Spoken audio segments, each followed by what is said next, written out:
IVM.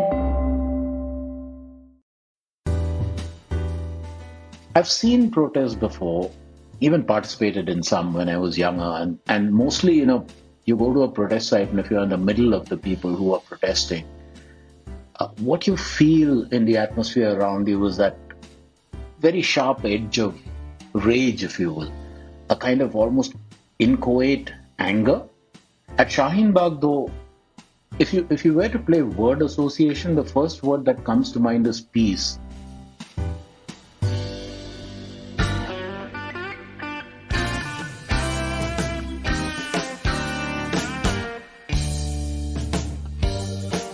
Hello and welcome to the Filter Coffee Podcast. Before we begin this episode, I just want to thank you, the audience of this show. This happens to be the 100th episode and I cannot believe I made it till here. Thank you for staying with the show when things were great. And more importantly, thank you for staying when episodes were a bit irregular and sometimes late. Thanks also for sharing your heartfelt feedback from time to time. I've often been moved by the passion with which you've shared them, and each one of them has made me want to make the next episode the best ever. I literally lose sleep over making this show worth the hour that you invest in listening to every episode, and I will never take that for granted. I only hope to keep hearing from each of you on the good and the bad, and I cannot wait for the next 100. Talking about the 100th episode, I wanted this to be personal. Over the 2 years of hosting this show, there is this one person I have always wanted to have as a guest, desperately from week one. Sadly, before the pandemic, when this was a studio recorded show, we never really could match time and place. And finally, that ceased to be a variable anymore. Prem Panicker has been one of my favorite writers for more than 2 decades now. I don't know if he knows this, but back in the early 2000s, I used to live outside India and frequently used to take 3 to 4 hour flights. And more than books, I used to take printouts of Prem's daily match reports on cricket, especially test matches, which I would read and sometimes even reread on these flights. They were for me as beautiful a literature as anything else ever printed on paper. It continues to be so this day with anything he writes. Prem has been one of the founding journalists at Rediff, and later on, he was the managing editor of Yahoo, and since then, many other things independently. It was very important for me to have Prem as a guest on this 100th episode, and while I want to speak to him about everything under the sun, I particularly want to talk to him about his last trip to Delhi before the pandemic, where he spent time at Shaheen Bagh, Jamia, and many other protest sites. And also his take on digital media of today and what gives him hope in times like these. This is the Filter Coffee Podcast, and we'll be right back after this very short break. Stay with us.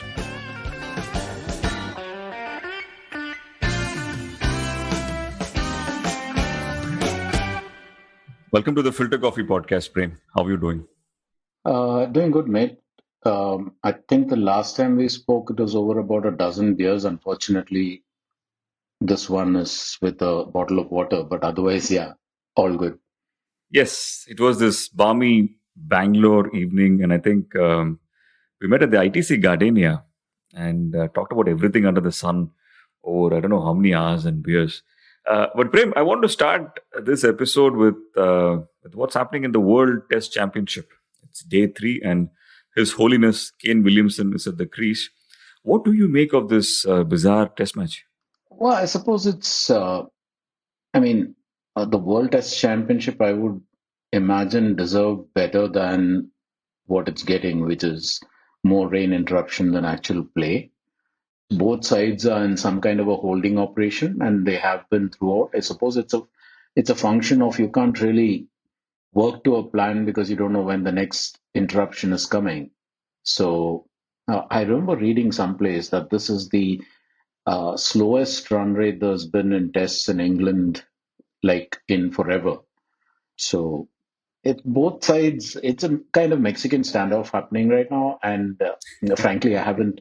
I saw just about 15, 20 minutes of the morning's play, and that's it. By then, I had other stuff to do. But it's a bizarre kind of test match. Yeah, there are lovely moments in it, but overall, I was hoping that the world number one and number two test teams, there would be a lot more electricity, a lot more action. But I don't see how you can do that if you're going off every 15 minutes and then coming back and playing for 20 minutes or whatever it is, right? So Yeah. we'll see how it goes. It's a very painful and very awkward cricketing experience, right? Like for the viewer, for the player, it just doesn't feel like it's very surreal. Like I've never seen anything like this. So Yeah, and particularly for the players, and even more particularly, I think for India, because imagine having to play the final of a World Test Championship without in a neutral venue without any kind yeah. of preparation, right? I mean, all you had was intra-squad matches. I remember seeing a video someplace of Virat Kohli bowling to somebody during one of those intra-squad games. And I was thinking, okay, so you're preparing to play an attack that has Jamieson, Wagner, Saudi, Bolt by facing up to Virat Kohli. It's it's just not. I mean, we really deserved better. We deserved to have been there earlier to play some serious cricket before we started. New Zealand got that opportunity, we didn't. So yeah, all told, it's not probably the best advertisement for that particular trophy this final, but it is what it is, I guess. Switching gears, Prem, I know you've been through a lot in these last 2 3 months, especially. You lost very close family. We've lost some common friends, and many other things have happened. What are the things that have given you hope in this last year and a half?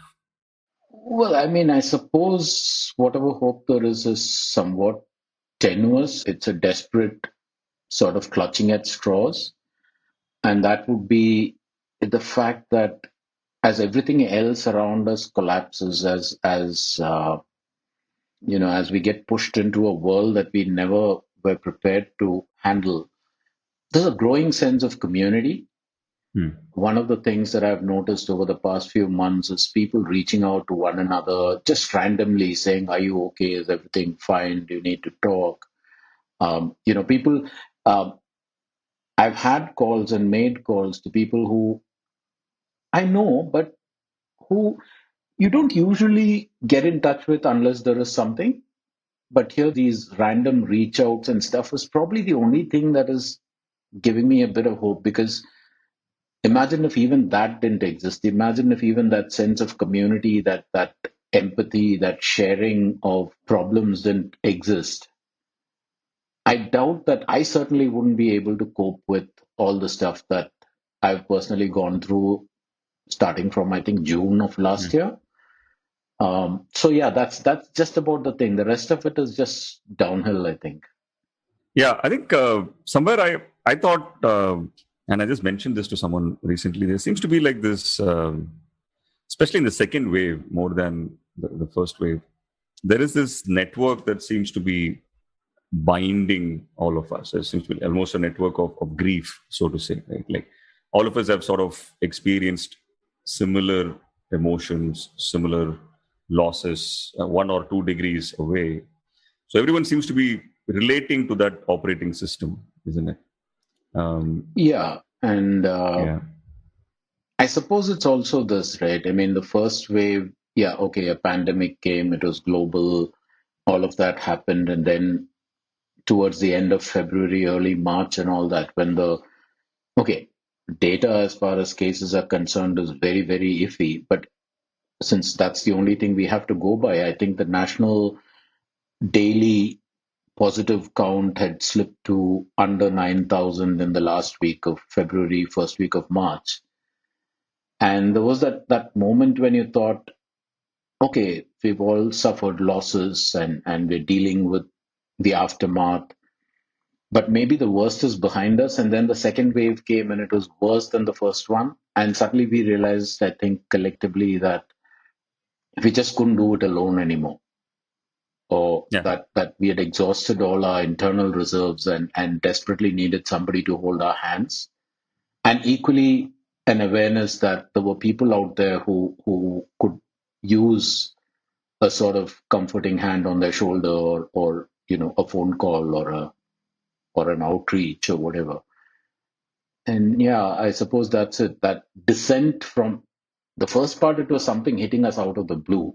The second part, I think, was that curve that took us to a point of hope and then suddenly collapsed and took us to an even greater depth of despair, if you will. And that, I Hmm. think, has made us reach out a lot more, desperately looking for some kind of lifeline. Yeah. Right. I've seen that happen in the past, right? Like I was speaking to some founders in the previous episode, and the whole point was Hmm. how the startup ecosystem has sort of stood up in. I don't know if you realized it or experienced it in your networks, but it was interesting that a lot of communities where it was all made up mainly by founders sort of came together, and then they started solving problems, right? Because that's what entrepreneurs do. Hmm. They organize themselves and then they solve problems. And I've seen that sort of a thing happen in a very small levels, in typically one natural disaster Hmm. after the other. Like you remember when JNK floods happened, how Twitter sort of rallied around, Sure. and then Chennai floods happened, and then Kerala floods happened. So we do that Kerala, yeah. once in a few years, but I think now it's almost become almost a permanent operating system, right? Like the people sort of rallying around to sort of support people. I thought it was a very interesting dynamic. Yeah. I'm not as plugged into the, venture capitalist or startup entrepreneurial sort of world as you are. But yeah, you can see the signs from outside, and even civil society for that matter. People keep banding together and finding ways to help in little or big ways. Like you said, that's always been the case whenever there's been a disaster. But I don't think we've needed to exert so much for such a long, intense period of time before. Even the things that you were talking about, like the floods in various parts of the country, before that, earthquakes, natural disasters are common in this country. Yeah, there is a problem. All sorts of people get together, try and come together to do what they can to help, but it is finite, right? A few days, a week, a couple of weeks, and then sort of life goes back to normal. Here it is pretty much a constant, and it's been a constant for months on end. So there's also that sense of fatigue and what more can I do, and I'm tired, and yeah, it's just a bloody difficult world to negotiate right now. Yeah, yeah. Talking about a bloody difficult world to negotiate, I think we lost a common friend a few weeks back, which is Sureka, Sureka. and we were just part of that extraordinary memorial Peter Griffin. that Peter had put together, and it was a very Yeah. surreal experience. Very surreal because I can't possibly imagine how one person can supply so much love to such a large network of people who she didn't know in real life. And I don't know how she had the mental bandwidth for it. It is stunning. Yeah. I wanted to go back on a couple of years, a year and a half back, whenever it was that Shaheen Bagh happened, Prem, and Hmm. I had this. I was following. You had come to Delhi and you had gone to Shaheen Bagh with Sureka, That's right. and Yeah. there was a series of posts that both of you had shared around that time, and some really inspiring and heart wrenching pictures. I want to speak to you about that brief time that you spent there. Hmm. What was that world like?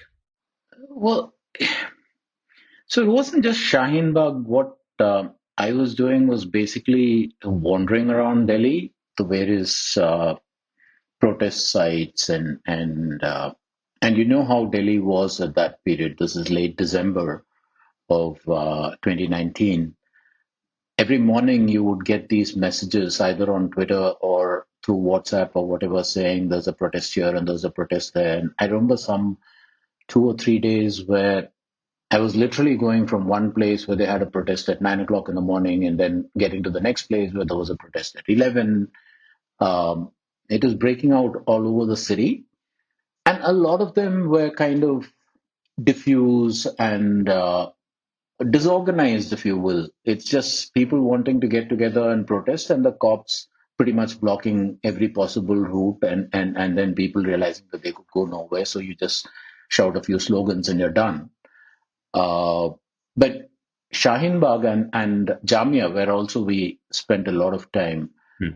uh, that was kind of surreal.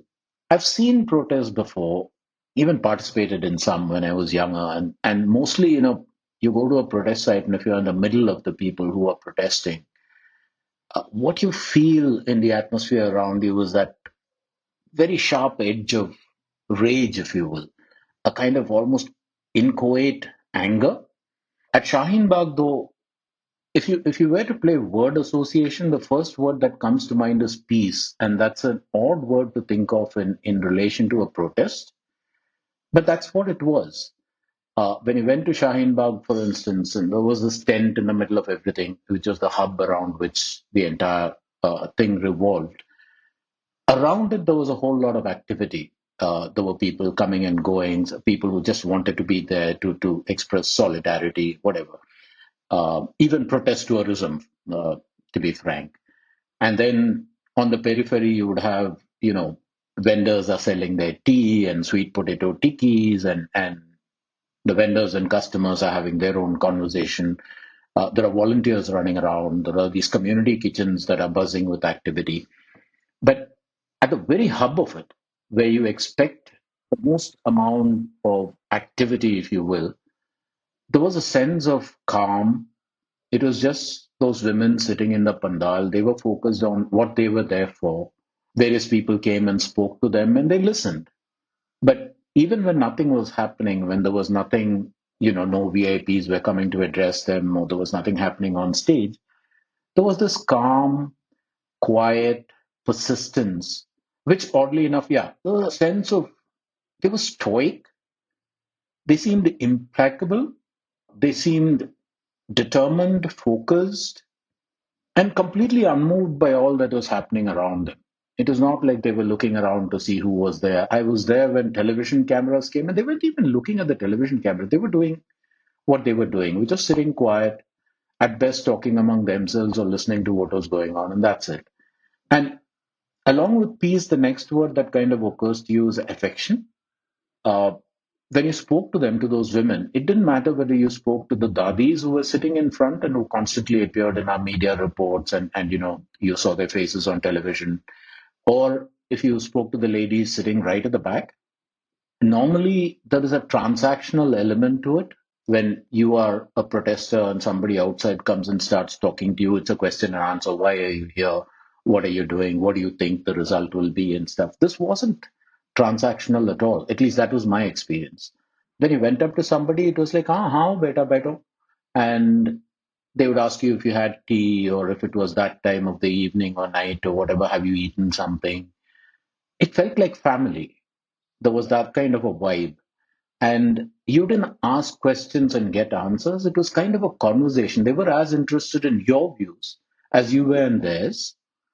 And even when there was, say, slight divergence of views on various things, like, is this the way to protest, whatever it was, there was a kind of affectionate acceptance. They accepted you, they accepted the fact that you had come to be with them, they accepted the fact that maybe your viewpoint didn't match theirs in every single aspect. And you saw the same thing in Jamia, for example. I mean, it was buzzing with, there would be these impromptu marches up and down through that cordoned off area. There would be people standing up and shouting slogans and all of that. But the real protesters, the students, they were quietly occupying the pavement and doing their own thing. So you'd find one group with their watercolors and stuff coming up with artworks and posters and stuff. There's another group of kids who were reading the books that people had donated to them.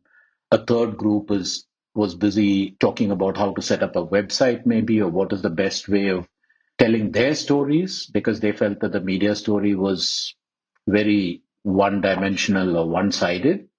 There wasn't any of that rage that you find in the usual protest sites. There was a sense of calm. We're here for the duration. We'll see what happens, but we're not fussed about it. And today we'll do what we need to do today, and then we'll let tomorrow take care of itself. That kind of thing. And that was that was very striking for me. In that sense, those protests were unlike pretty much anything that I've ever seen before. How political was the atmosphere? Because that's not a word you used in the associations. No, it wasn't political. That's the thing about it. I think it was, and this might sound like an exaggeration, but both in Jamia and in Shaheen Bagh, I, I can't use the word, I've spent a lot of time, but for the time that I was in Delhi, I was mostly at either of these two places. I was staying with some friends, Nilanjana and Didi. But I'd head off in the morning and things. Sometimes we would meet and go together. Sometimes we would go our separate ways. But most of the time was spent outside. I never heard BJP, Congress, all of those things. What you heard was about, say, for example, what the police did at Jamia or at JNU and what the students were feeling about it. It was not like, the BJP's police did this. It was the police did this. And this is what happened to us. And this is why we need that sense of security. You went to Shaheen Bagh and what you heard was the police beat up our kids. And how do we know that worse will not happen tomorrow? And we have to put a stop to this. But I never heard the usual Congress or left liberal versus right wing debates that you normally have. If at all you heard it, it was from those VIPs who came to speak to the protesters, whether it was at Jamia or JNU or Shaheen Bagh, but not from the people themselves. They seemed to be fixated on the cause that had brought them together. And for them, it was beyond politics. It was a matter of, I suppose the only way to look at it is to say that for them, it was an existential thing. It was a matter of survival. It was a matter of being able to do what they were there to do, which is study and live that particular life. And for the women, it is like we want our children to feel safe. That's it.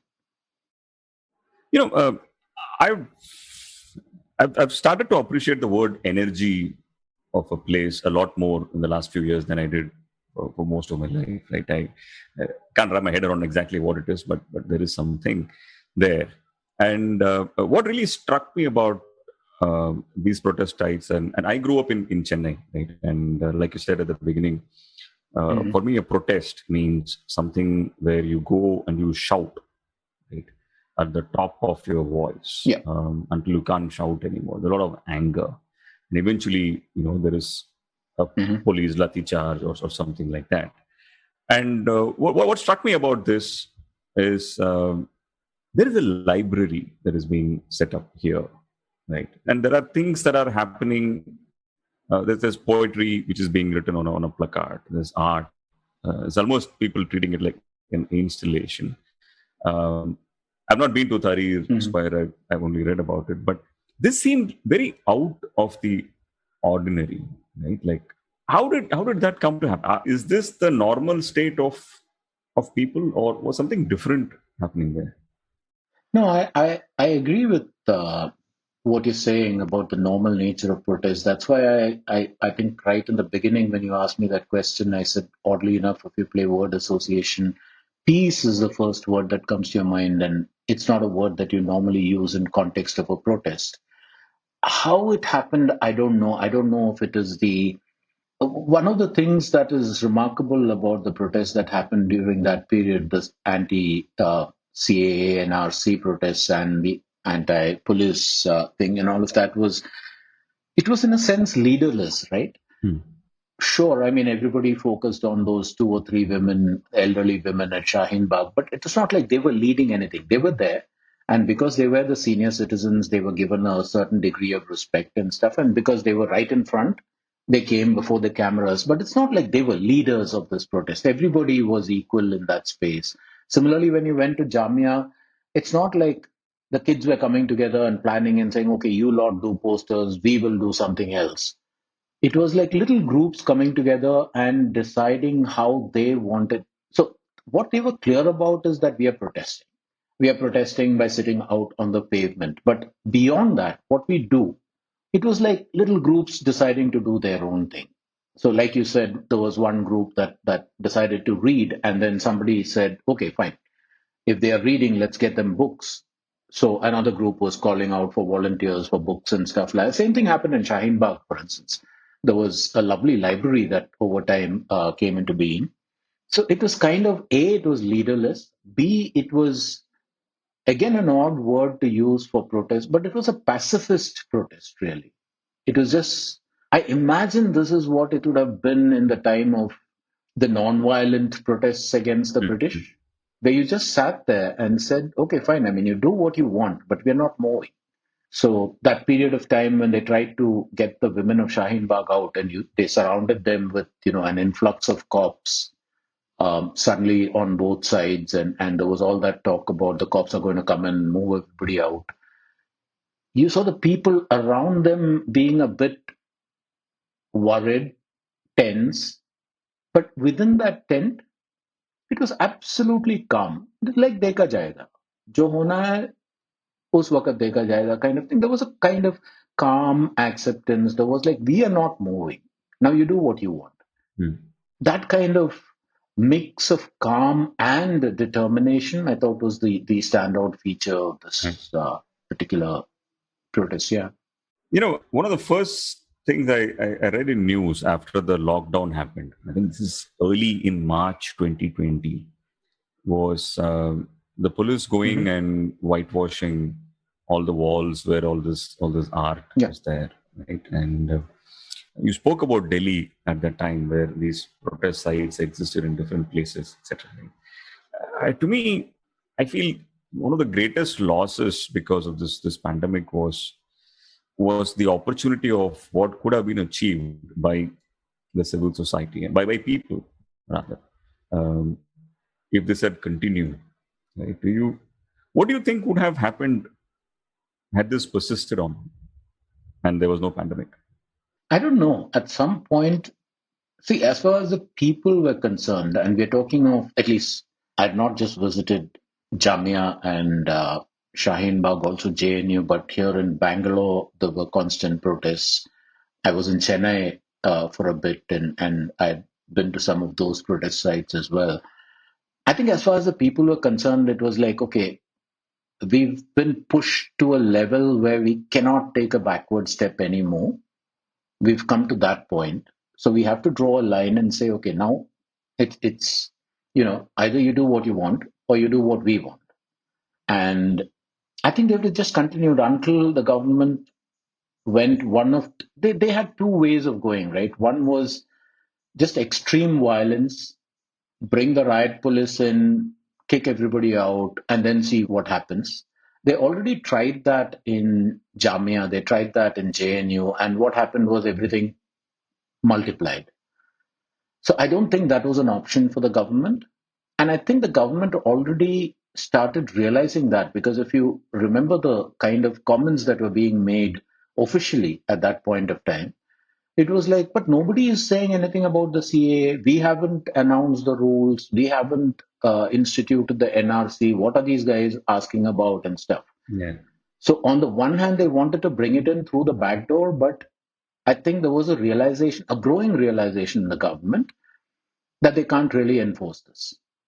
So at some point, there had to have been a backward step. In fact, we just went through an election cycle recently, and the one thing you didn't hear about is NRC. The only place you heard about it is in West Bengal, where they said if we come to power, we will bring the NRC into play, which is a stupid statement in the first place because the NRC is a central Yeah. thing. It's not to do with state government. So the BJP comes into power in West Bengal. It's not like you can have NRC in West Bengal. So I think the government had painted itself into a corner, and it would have been interesting to see what would have happened. And actually, you have a test case going on right now, but because don't forget, pandemic, lockdown, whatever, the farmers are still at the protest site. They haven't moved. And they are so determined that now they have brought some structure and organization to it. They have created a tent city at Singur. They have planned it in such a way that people are here for a fortnight or so and then they go back home and other people come to replace them. But they're keeping the numbers up, they're keeping the thing up, and nobody's talking to them. They're not talking to anybody and they don't care. The media has moved on, there are no cameras around anymore, but they're not moving. They stuck it out through the cold, they're sticking it out through the heat, they stuck it out through the second wave. Yeah.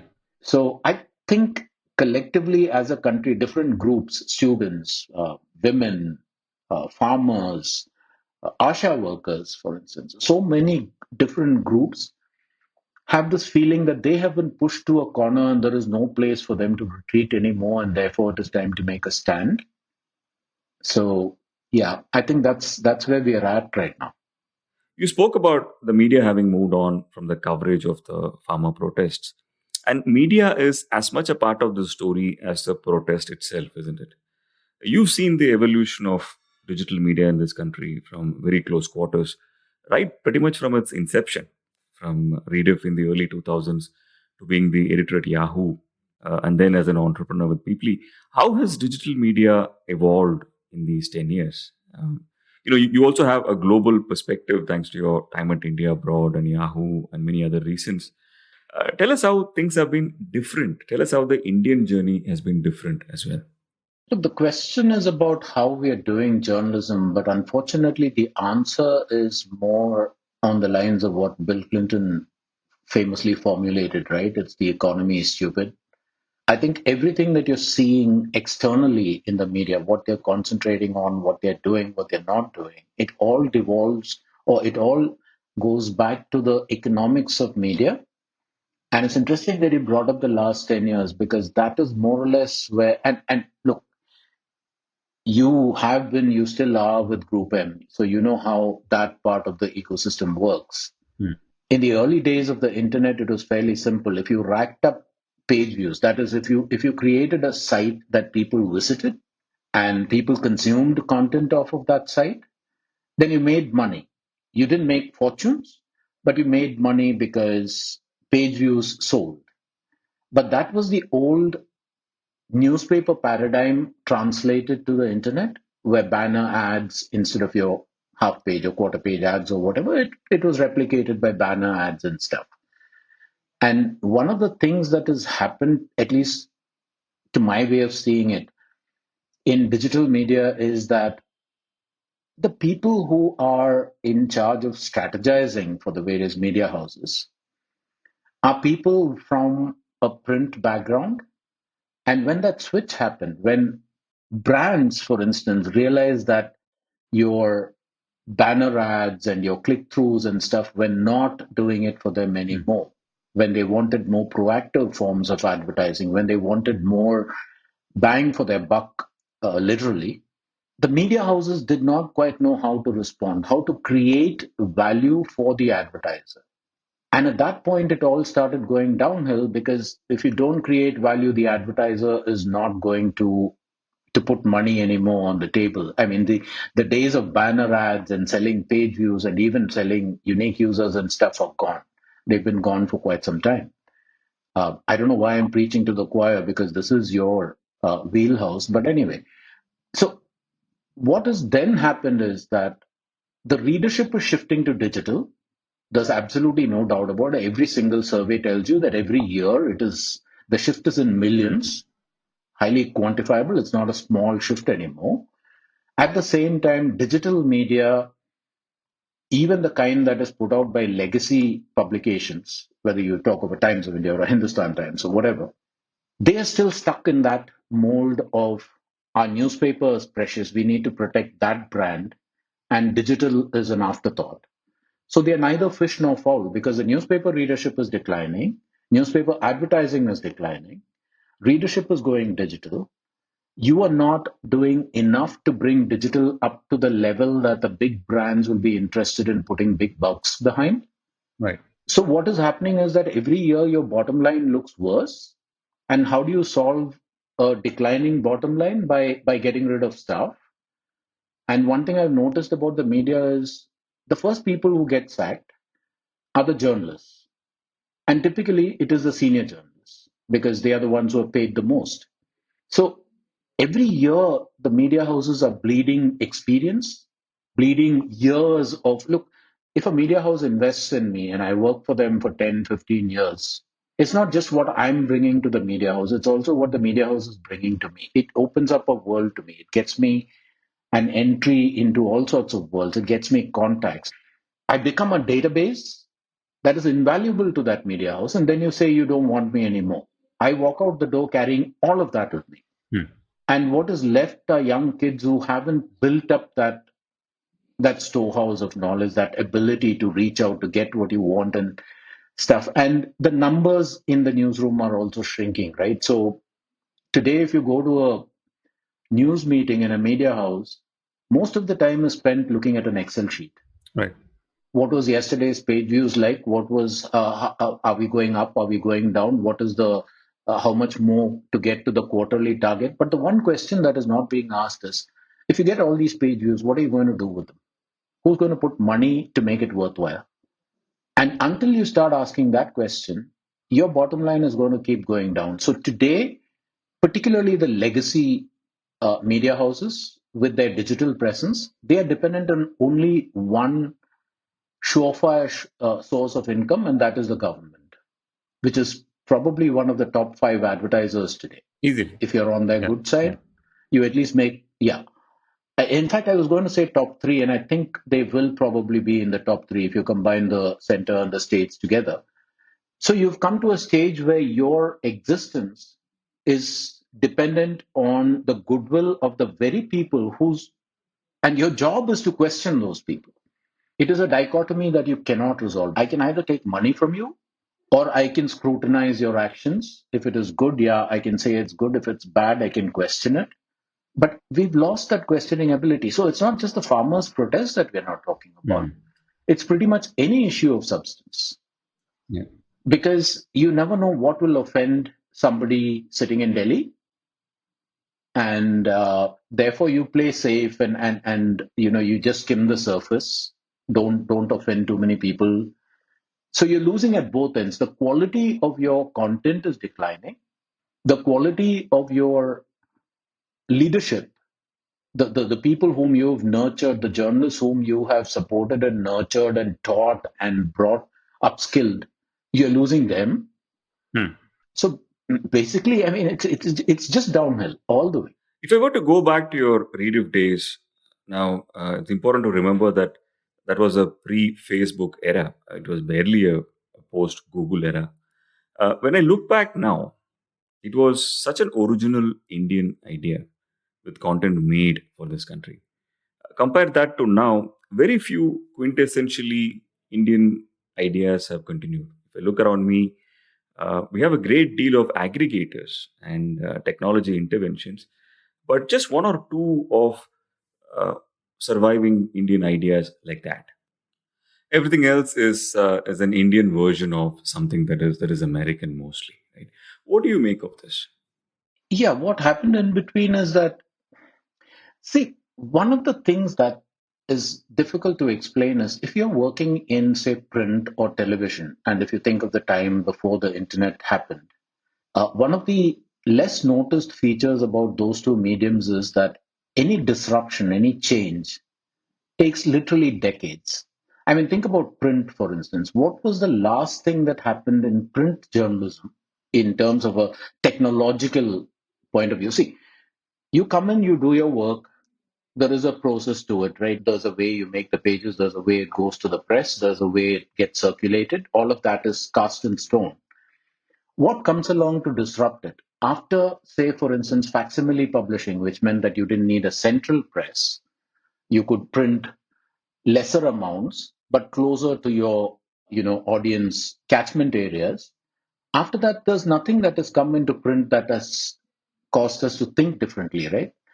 So we've gotten new, and in television, what new innovation has come after, say, Hmm. cable TV or on-demand TV? Nothing has. So once you get accustomed, so two things happen. One is you get a long time to accustom yourself to some outside factor that is changing the game, and you get time to sort of catch up and do something about it. On the internet, the one thing that you realize is that change is constant.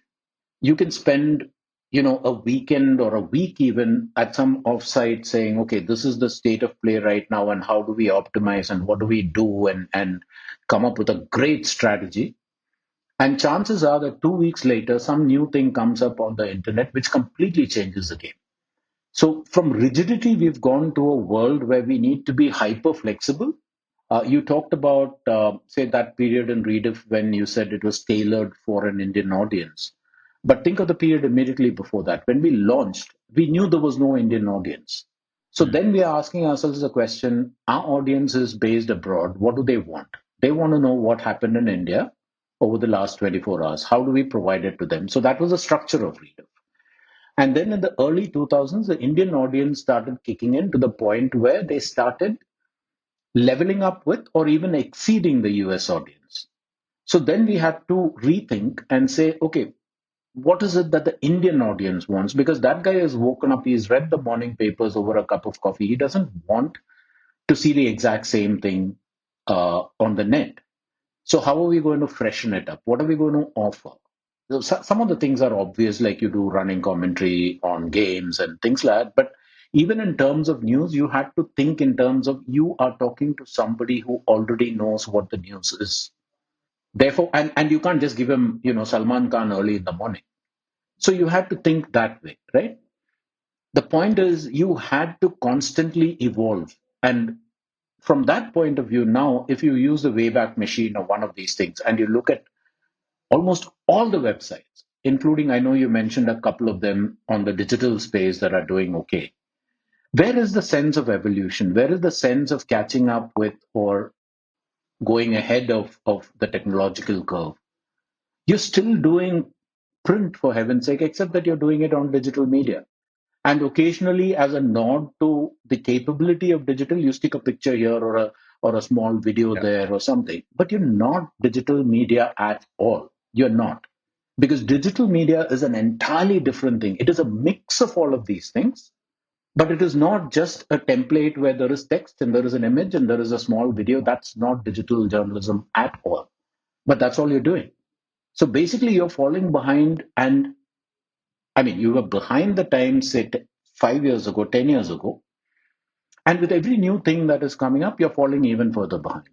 Hmm. For instance, now audio has become a thing. I mean, look at Clubhouse and look at the rush of people trying to do something in audio. For instance, Clubhouse launched, Twitter immediately launched Spaces. Now, Facebook has launched a combination of Spaces and Clubhouse, and there'll be others coming up with this kind of thing, right? And what are the media houses doing about it? Why is a media house, for instance, not on Clubhouse saying we will be having a sort of, say, give appointment kind of interaction where once in the morning, once in the afternoon, once in the evening, our top editors and our top reporters will be there to talk you through all the news that's happened so far and to take your questions.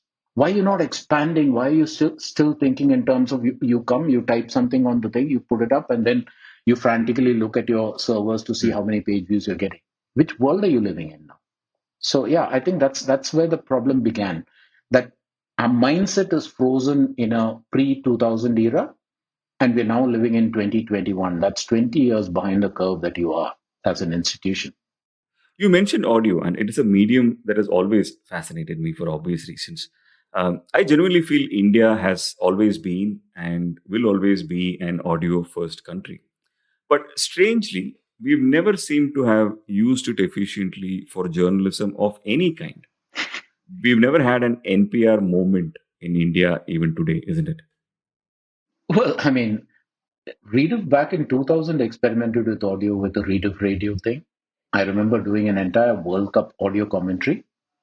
So it's not like audio has come up suddenly and has taken us by surprise. And if you think back to that time when your smartphones weren't as good as this, I mean, I think Motorola and Nokia were the big phones of that time, and they were not audio friendly at all.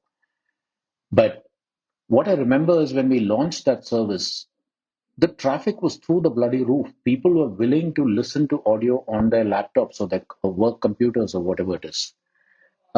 So we saw the possibilities then, and the possibilities have only Hmm. exploded since then.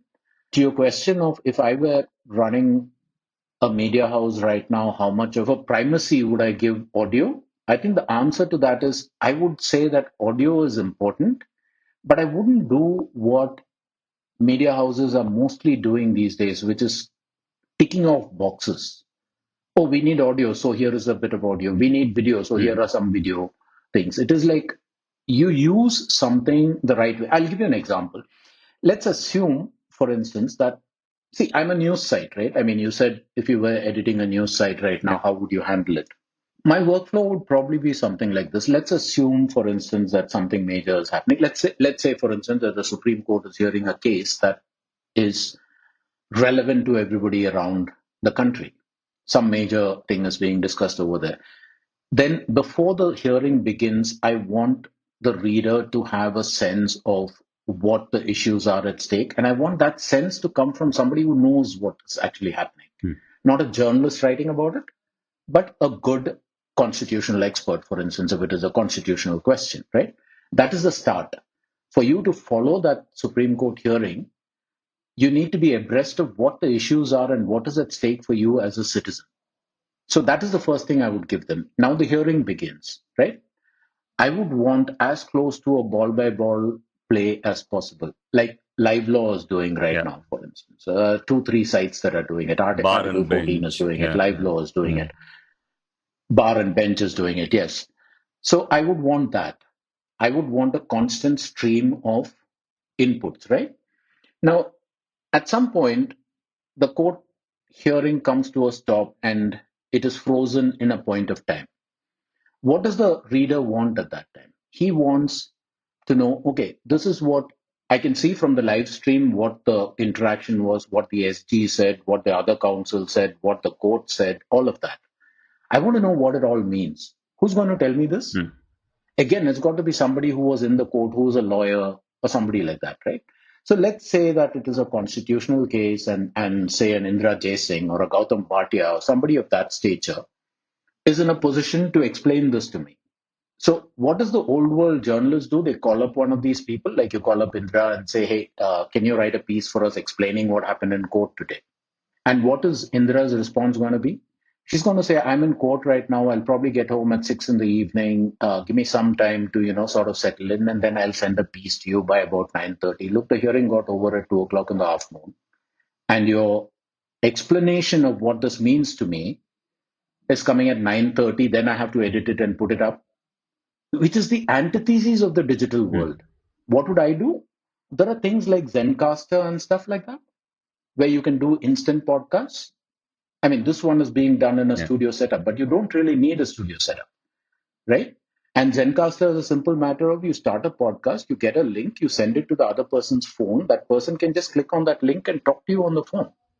So I would call up Indra and say, or a Gautam Bhatia or an Apar Gupta or whoever. And I would say, hey, dude, can you give me 5 minutes of your time? All I want for you is just sum up what happened in court today, what the implications are, what this means. That's it. Just talk to me. And I might have 1 or 2 supplementary questions. It would be 10 minutes, but that rounds it off. And 5 minutes after I've recorded that, which is recorded, say, within half an hour of the court proceedings ending, you would have the audio up on your site. So my point is, you have all these tools available today. You can do interactive data stories, you can do audio, you can do video, you can do text, you can do images. The point is to know at which point, at which part of a news cycle or at which part of a story cycle you need to use which tool and to use it to optimum.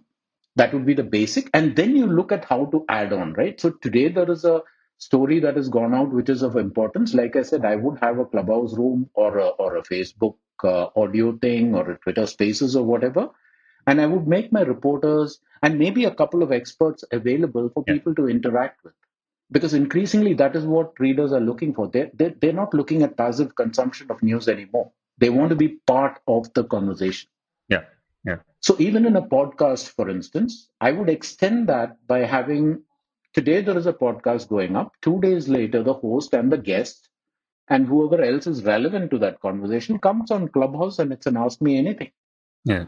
I miss expertise though. Like, it's interactive, yes. But to me, 90% of what I see on television or what I read online, which goes around as a reportage, does not have the depth of anything. Right? Like, to me, if someone had asked me in 2006, who should I read for cricket, who should I read for cinema, who should I read for law, Now there would be like these 10 names I could come up with like that. Right? Like today, if you ask me who should I read, in terms of digital journalism, I miss that. I miss that deeper knowledge of, I know I can rely on this person to tell me what it is.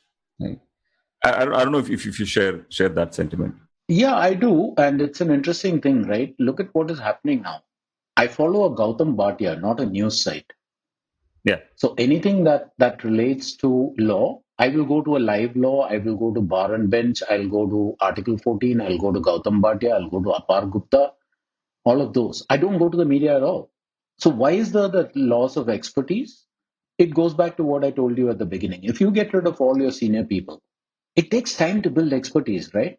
Two things have happened. The beat journalist is dead. So there were times when early days, you were assigned a particular beat. If it was cricket, that's what I had to do. And my responsibility was to stay on top of everything that was happening in cricket so that there was that sense of knowledge and gravitas to whatever you wrote. It was not just watch a match. I had to keep track of what the administration was doing. I had to keep track of what the state associations were doing. I had to keep track of what the former players were doing. I had to keep track of what was happening internationally in the sport that I was supposed to cover. Cricket was my beat. If at all there was time in between, I was asked to pitch in with other things. But as long as there was a cricket match going on, nobody disturbed me, right? Where is your beat journalist today? If you have an environmental issue, for instance, who's going to write? It is some kid who the day before was writing on culture, the day before that was writing on the farmers' protest. Today you have to write about the landslides in Chardham or in Uttarakhand or whatever. You can't do that. And what does this kid do? Goes on Google, does landslide Uttarakhand, gets some information, puts it all together, boom. Who's going to read that? If you want expertise, then you have to invest in experts, which you're not doing. Even the established media houses, why is it that they're not reaching out? We have so many eloquent lawyers today, and I keep going back to law because law and constitution are terribly important right now because of Yeah. all the things that are happening. You have all of these people, all of this expertise available to you. And what do you ask them to do? Hey, can you write a weekly column for us? No, this thing is happening today. Columns are so yesterday. They don't make sense anymore.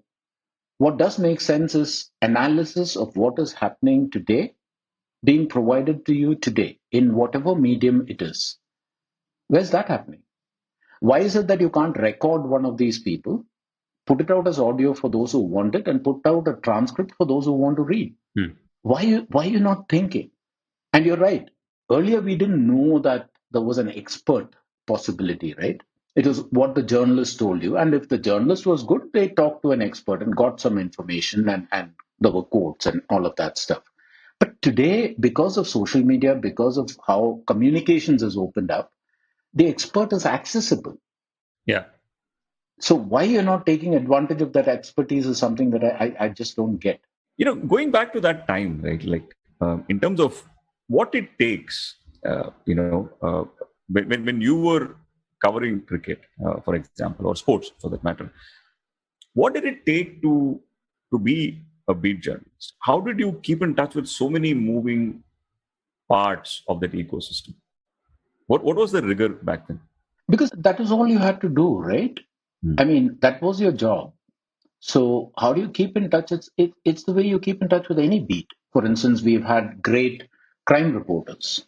We've had outstanding reporters on, say, issues of environment and things like that. We've had reporters who are very, very good at governance. We've had outstanding political reporters. Each of these people, it is like if you're a political reporter, it's not just your bread and butter, that is all you do. So when there is something happening, you're covering it. When there isn't something happening, you're hitting the phone. Like for instance, one of the early practices that the only editor I worked with, Nikhil Lakshman, one of the things he drilled into me back then was keep a Rolodex. If you talk to an administrator today, make sure that you have his number recorded. And when you have gaps in time, when you're not actually actively doing something, just flip through the Rolodex and call somebody at random. Just say, hey, how are you doing? And is everything okay? Because once you build that bridge, what happens is that when something does happen, that person is likely to pick up the phone and call you and say, hey, there is this. So after the first couple of years of doing cricket, most of the stories that I did, but not live coverage, which obviously was just watching the match, Right. but stories on the administration and stuff like that, they were not stories that I actively dug out. They were stories that came to me. People calling me up and saying, "Hey, do you know what is happening in the TNCA, or do you know what happened in that BCCI meeting that happened yesterday?" And then you ask them questions, and then you cross check with other people. You do the usual reporting thing, and you got your story. But that is because even those people knew that there was this one person to call. Mm. The Cricket for journalists will tell you the same thing. Sharda Ugra will tell you the same thing. Mm. That beyond a point, it becomes interactive. They also call you equally. Or to give you another example, RP and I have been going out together, covering environmental things or on that walk with Paul Salopek or whatever. And every person we spoke to, we had taken their phone numbers. More lately, we went along the coastline in Kerala and we had taken a lot of phone numbers from there. So this year's monsoon, there were people we could call, and there were people who were calling us to tell us what is happening on the coastline, how many more houses got damaged, and where those people are and stuff. We're not even writing all this, but the contacts exist, and that is the single, I think, biggest value of a beat journalist. That over a period you built up an enormous database of contacts. When we think of contacts, typically we think, okay, some person in a position of importance somewhere. But actually, the contact that the beat journalist builds are the little people. Mm. A sub inspector, constable in a police station. You don't Yeah. go to the top guy. You go to the lower level guy, and he tells you what's going on. And then you go to the top guy to confirm, to ask for explanations and stuff like that. That kind of Yeah. rigor doesn't exist anymore. And that kind of training in a newsroom doesn't exist anymore. What you told me about beat journalism reminds me of this book that I read in a rather belated manner many years after it was written, which is Josie Joseph's Feast of Vultures, where the entire book is almost a biography of his beat journalism. Yeah, Josie was our colleague in Rediff for a long time, and he was a beat journalist. Hmm. Uh, we knew that this is what he would provide, and we left him free to do it. Nikhil gave him that territory, and so he knew what was expected of him, and he just delivered that. It was not like, Josie, nothing much is happening in your space today, so why don't you review the latest movie that's come out or whatever? No, because we realize that even if you're not filing something, you're doing something. You're maybe chasing up on a lead, or you're keeping in touch with your contacts, you're looking for stories actively in your territory, which you are an expert at.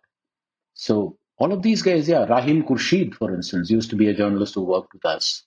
Look at somebody like Sheila Butt. Yeah. All her life, she's been a political journalist.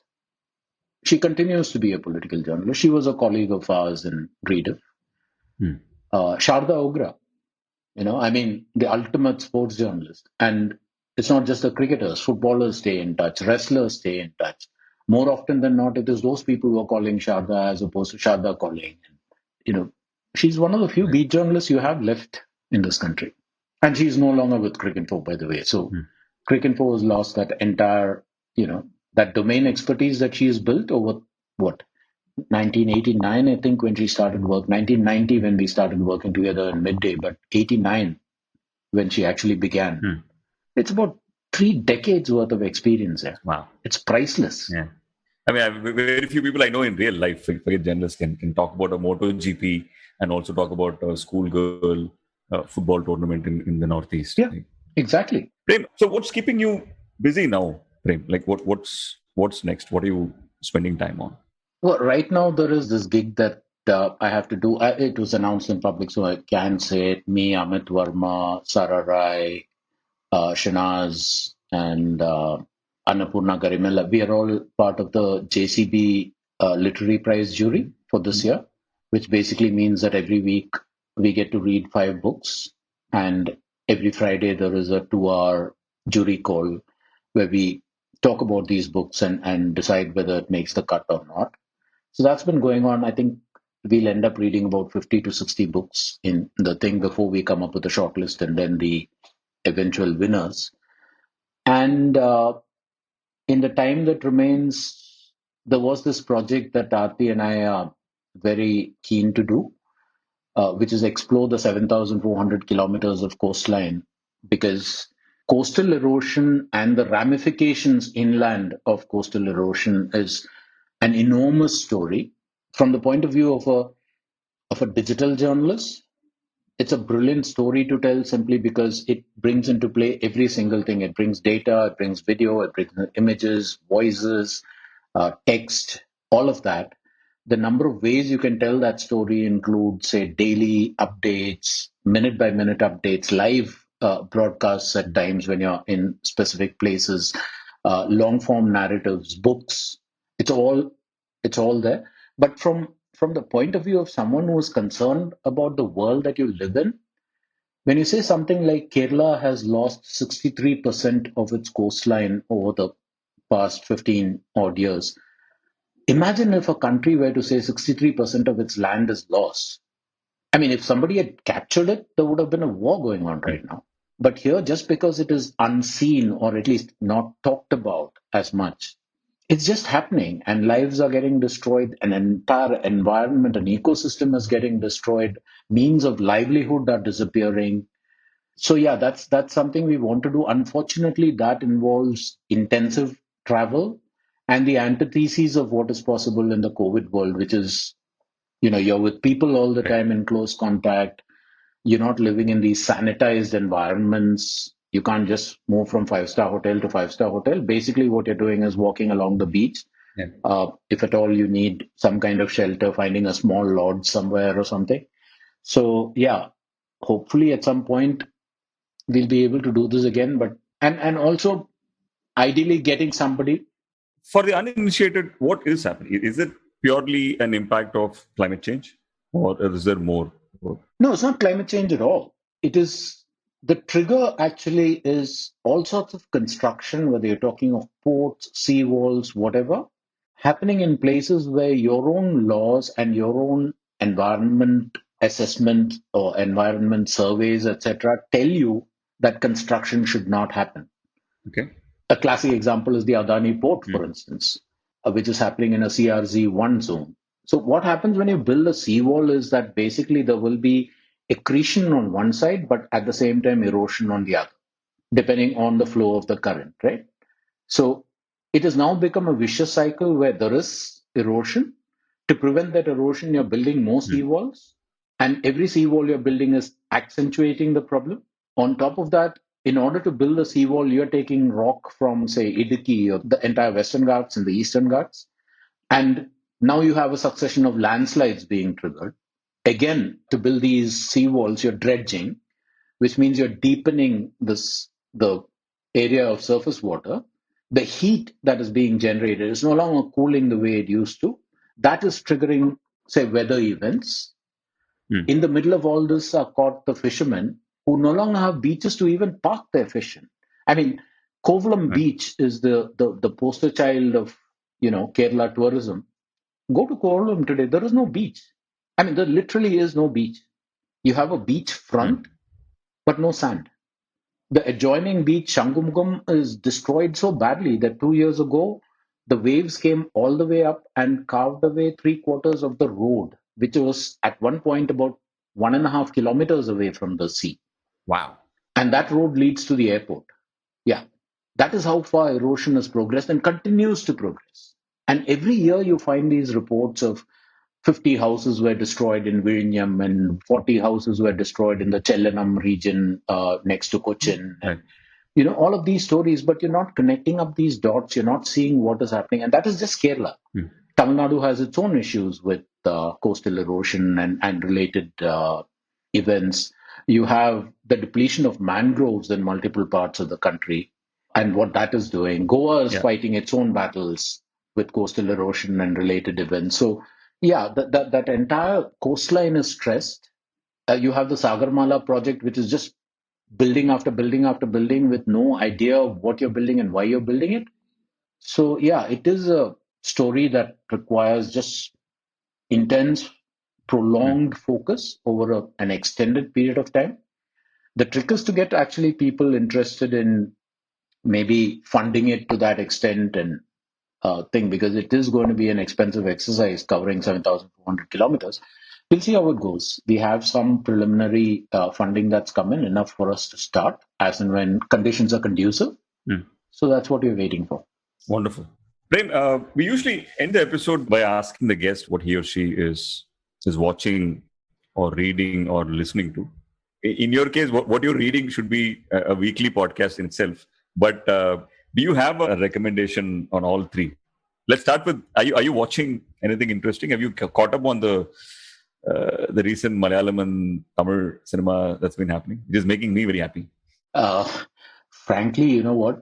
Starting early April, my entire reading is focused on the JCB thing because I mean, if you're reading 5 books over a Yes. period of 6 days, and some of these books are 400 plus pages, and you have to read them, make notes, crystallize those notes into, the thoughts that you will then convey to the jury and stuff like that. That's pretty much a full time job.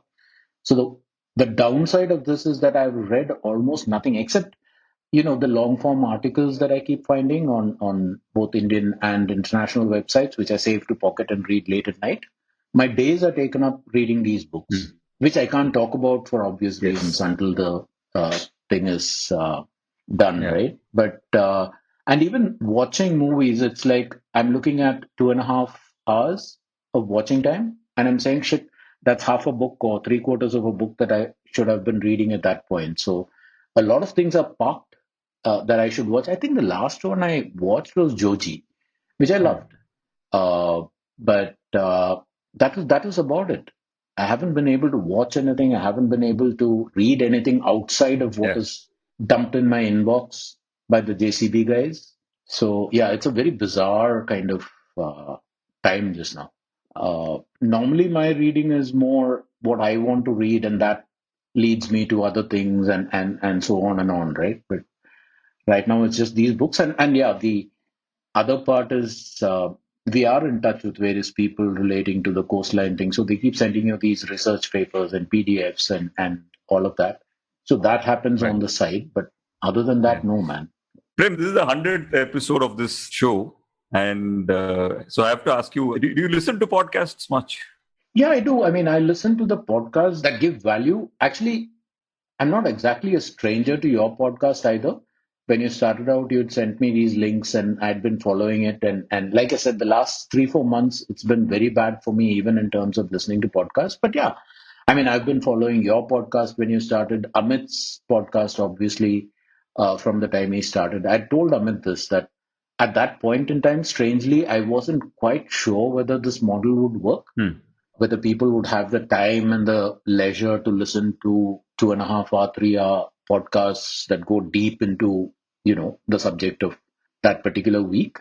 But Right. I find it fascinating. I find that it's opened up entire worlds to me. So yeah, Yeah. I think even before that, remember that podcast called Serial that used to, so Yes. those Yeah. Yeah. narrative podcasts yeah. So I think my fascination began from that point in time, and that was more or less the same time that Amit started his podcast. I realize you guys are doing it with IVM. Yeah. Uh, and yeah, at that point, I remember there were conversations which involved me and Amit and all of them with IVM about the validity of podcasts and the sustainability of it and stuff like that. I love audio. Yeah. I honestly do. I mean, when I'm doing housework, for instance, I've got it plugged in my ears. In fact, the only way I manage to catch up with Amit's podcast, it's very sporadic, is when I have to cook or when I have to do the dishes or, what are the Yeah. plans or whatever it is, I just plug it in and listen. So, yeah. Yeah. Typically, I do an entire month of dishwashing on Amit's one episode, which is which. But interestingly, Yeah.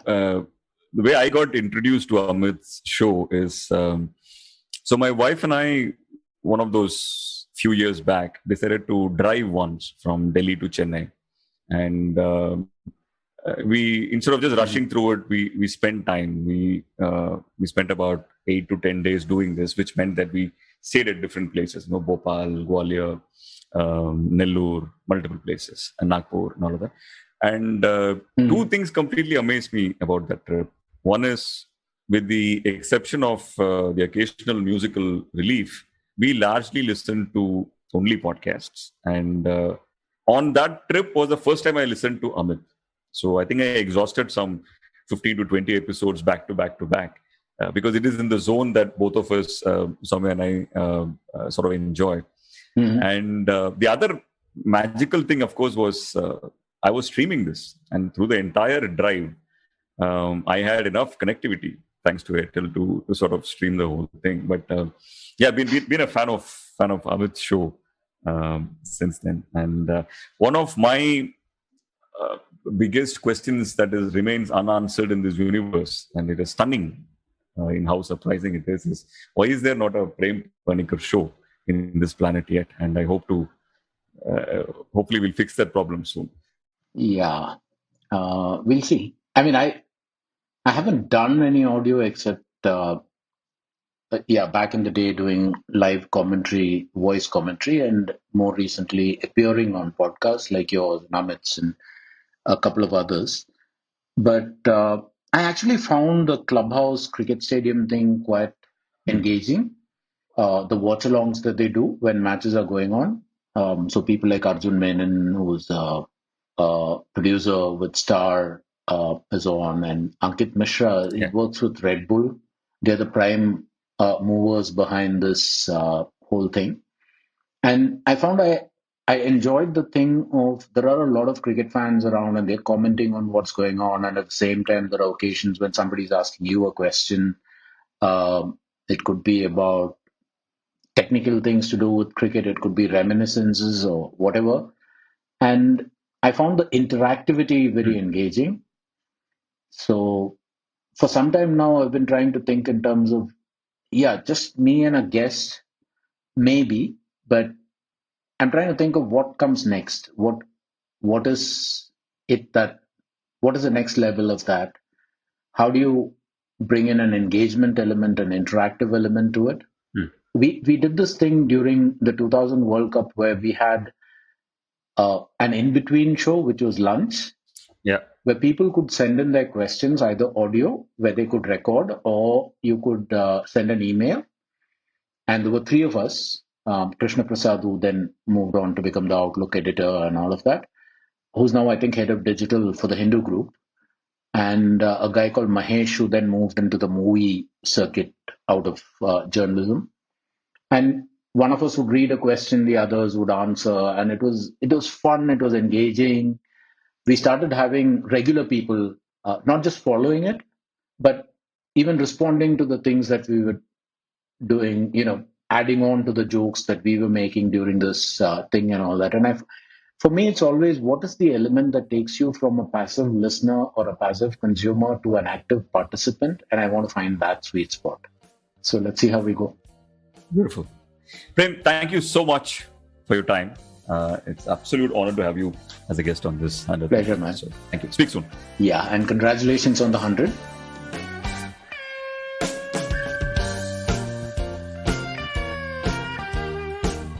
If you like this podcast, don't forget to check out other interesting podcasts on the IVM network. You can listen to us on the IVM Podcast app or ivmpodcasts.com. You can also follow us on our social media. We are at IVM Podcasts on Twitter and Instagram. And if you want to reach out to me, I am _Karthik. That's Karthik with an H on Twitter. And filter_coffee. That's coffee with a K on Instagram.